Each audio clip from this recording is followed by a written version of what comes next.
Welcome back to In the Word.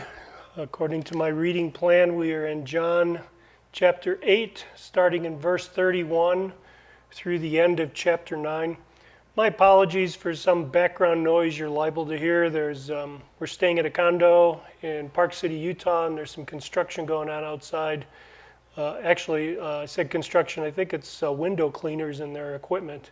So my apologies for that, but we'll press on.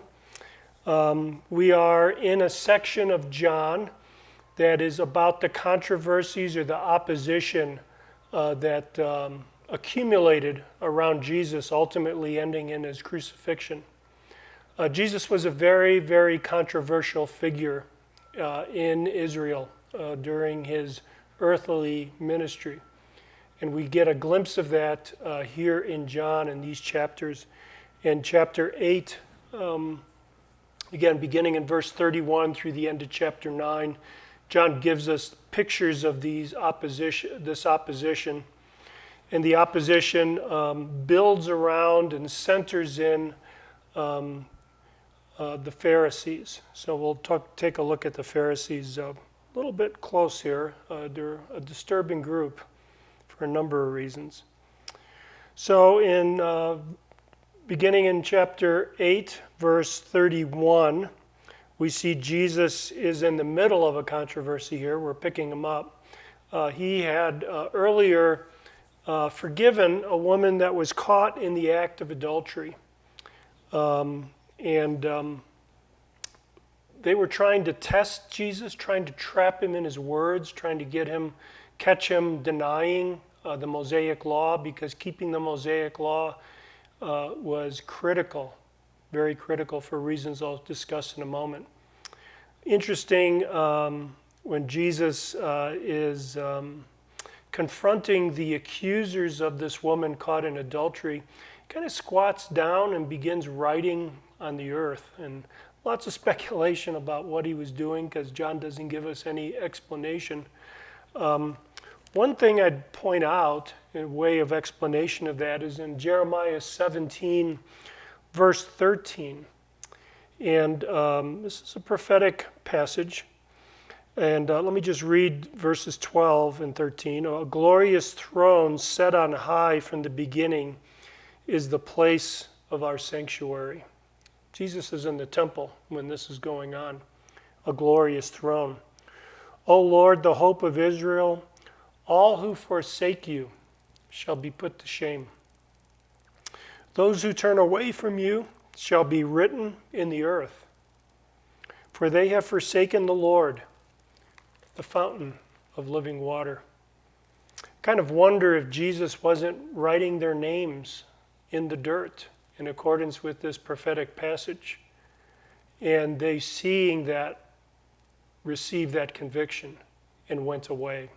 Hard to tell, but what we have here is Jesus precipitating a bigger controversy, and we see that beginning in verse 31. And I've labeled this section down to verse 47, kind of the demonic opposition of the Pharisees. And Jesus goes back and forth with the Pharisees here, tit for tat in an argument, basically making the case that they're demonic and their opposition to him is rooted in Satan. We get to the verse 48 through the end of the chapter. We see a claim here from Jesus. It's a startling claim. He claims to be God. Just drop down to,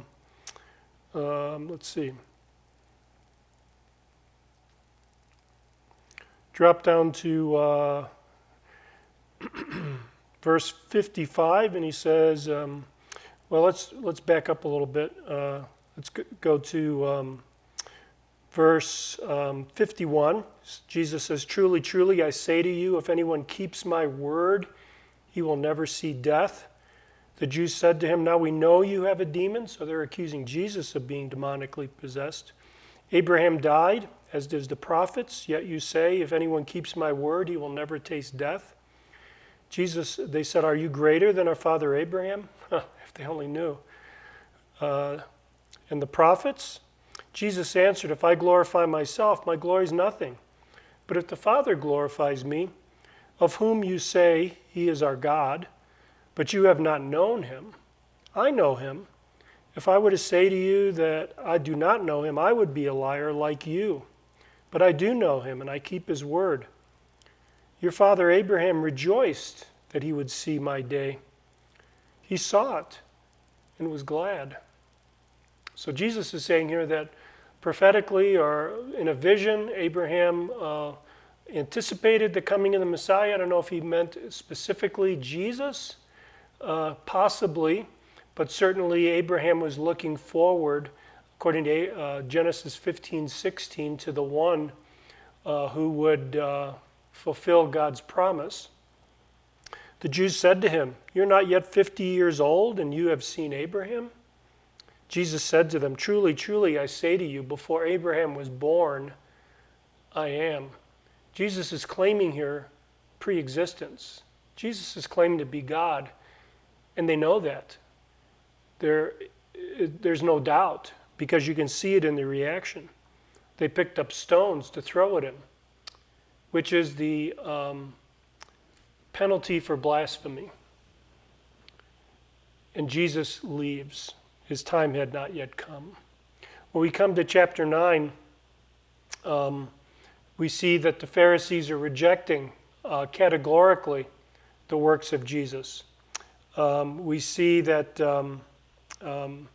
this man who was born blind, we would look at that as a tragedy typically. And it is sad. It is sad when people are born with various abnormalities or handicaps at birth. But Jesus insists here that this is not a result of sin of the parents. It's not a judgment, but it's an opportunity for God to show his glory. And God does reveal his glory as Jesus heals this man. It's interesting. He makes spits in his hand, makes mud, puts it on the man's eyes, never explains why he does it like that. Jesus could have just said a word. Lots of speculation, but it's just not explained. And then through the rest of the chapter is this controversy, again with the Pharisees, about Jesus. And why is he doing this? And by the way, this is on a Sabbath, so it's violating this law of the Pharisees against healing on the Sabbath. They even get his parents and try to bring his parents into the story. It says, how he now sees, we do not know. This is his parents answering. Let's go back to verse 20. It says, his parents answer, we know that this is our son, and that he was born blind, but how he now sees, we do not know. Nor do we know who opened his eyes. Ask him. He's of age. He will speak for himself. So why is his parents backing off on this? Verse 22 tells us, his parents said these things because they feared the Jews. For the Jews had already agreed that if anyone should confess Jesus to be Christ, he was to be put out of the synagogue. The man himself is questioned down in verses, beginning in verse 24. He comes down to verse 32. He says, never since the world began has it been heard that anyone opened the eyes of a man born blind. If this man were not from God, he could do nothing. They answered him, you were born in utter sin, and you would teach us? And they cast him out. These are the Pharisees. So what's happening here is the Pharisees refuse to see the clear evidence God's put before them through Jesus of who Jesus is. But the blind man sees clearly. He sees clearly who Jesus is. And the Pharisees pick up on this. Jesus said in verse 39, for judgment I came into this world, that those who do not see may see, and those who see may become blind.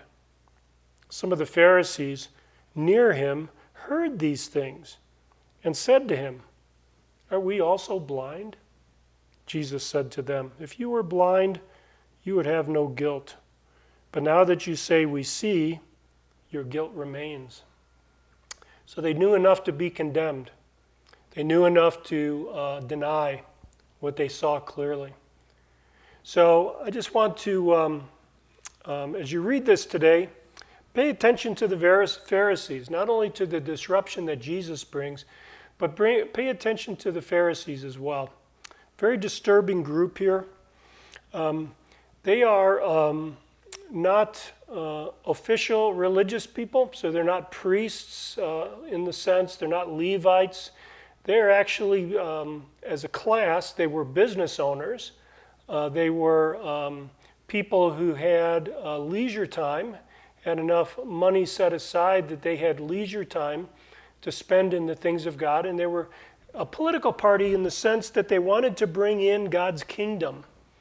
That is really their focus and their intent. In order to do that, in order to bring in God's kingdom, they are insisting on keeping the statutes and the rules that God has given to Moses in accordance with Deuteronomy 4:1. Deuteronomy 4:1 says that Moses tells Israel that if you keep the statutes and laws, then you will go in to possess the land that God has given you. That's what the Pharisees want. They want to be obedient to the law of God. The way they did that was add supplemental laws around the law of God. One of those supplemental laws was no work on the Sabbath. How did they define work? They defined work as including healing. That someone could not heal on the Sabbath unless it was a matter of life and death. A blind man, he could wait till Sunday, Sabbath being Saturday. Blind man could wait till Sunday, heal him on Sunday. Don't violate the prohibition of work on the Sabbath. That was their reasoning. That was their thinking. Good intent, I think. In this time that they're alive and Jesus is ministering and Jesus is bringing in the kingdom, or he's offering to do that, there's still this sense that people are somehow still in the exile. You see that in chapter 7, verse 35. Maybe 9:35. I'm sorry. Chapter 7, verse 35. The Jews said to one another, "Where does this man, that is Jesus, intend to go, that we will not find him? Does he intend to go to the dispersion among the Greeks and to teach the Greeks?" So they still thought of themselves as somehow in a dispersion here, needing to be regathered in the land. And that's what the Pharisees are intending to do. And the Pharisees saw themselves as offspring of Abraham, direct line of descent from Abraham in John 8:39, and also disciples of Moses in John 9:28, that they saw themselves as Moses' disciples enforcing the Mosaic law. Jesus, on the other hand, despite their good intentions, I giggle at that, but only out of nervousness, I think, because sometimes I think we can be guilty of these things. Jesus sees them as slaves to sin in John 8:34. They see themselves as free. Jesus sees them as slaves to sin. They see themselves as Abraham's children, disciples of Moses. In John 8:44, Jesus sees them as the disciples of Satan, his very offspring. And they see themselves as the conscience of Israel. Jesus sees them as blind in John chapter 9, verse 40. So there's some things I think we can learn from this, and learn from the Pharisees, things that the Pharisees show us that should cause us to pause. One is that it's possible to fool oneself into thinking that they're doing God a favor, when in reality they're a tool of Satan and opposing God. I think the Pharisees thought they were doing the right thing by putting up these laws around the law of Moses to keep people from violating that law. I mean, after all, Moses said if we keep the law, we'll possess the land. And that's what they wanted. They wanted to possess the land. They wanted to keep the law. So their good intentions, their attempt to try to do good and do God a favor, resulted in them becoming a tool of Satan. Good intentions also can be demonically manipulated. Again, I may be too generous with the Pharisees. Jesus, of course, condemns them roundly in Matthew 23. But I think by their good intentions, they were led astray. We see that all the time in people have good intentions, but they're led astray. And I think the Pharisees demonstrate for us that this is easily manipulated by Satan into opposing God. And the Pharisees also show us that we can look at God's clear and perfect revelation and not just miss what he's doing, but denying it. I mean, they were eyewitnesses to Jesus. They were eyewitnesses to what Jesus was revealing about God's compassion, about God's mercy. He's given them proof after proof, healing this blind man, this man born blind. But they deny it. They look at the same evidence that we see in the gospel here. It makes us scratch our head and say, how could they miss it? But it shows that it can be missed.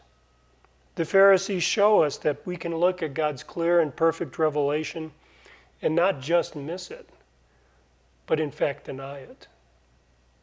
And finally, that people, like this man's parents, this man born blind, the Pharisees and Pharisaic-like people can manipulate and cower others into denying what God has plainly revealed.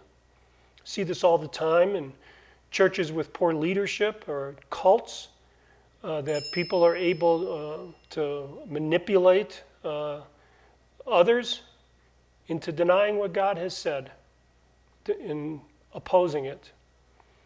So brothers and sisters, my prayer for myself and my prayer for you is that we neither be Pharisees nor fall under the influence of Pharisees. How do we do that? How do we avoid that? By sticking closely to the Word of God and following Christ.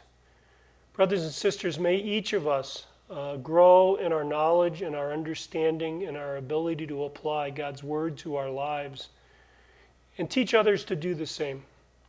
God bless you. We'll talk to you tomorrow.